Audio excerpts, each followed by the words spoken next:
gelmeyecektim zaten. Tuttu arkadaşım beni getirdi. Toplumda uyku apnesiyle ilgili çok ciddi sorunlar var. Şimdi uyku apnesi, bizim burada derdimiz sizin horlamanız ve horladığınız için eşinizi, ailenizi, çoluğunuzu, çocuğunuzu rahatsız etmeniz değil.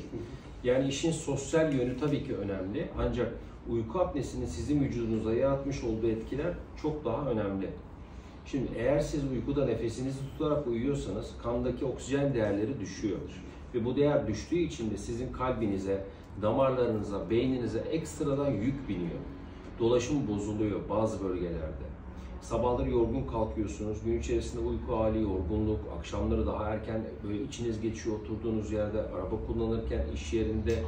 Hani bunlar çevresel yan etkileri, bir de kendinize ait yan etkiler. Yani sizin uykuda nefesiniz kesildiğinde kalbiniz yavaşlıyor, bir anda hızlanıyor.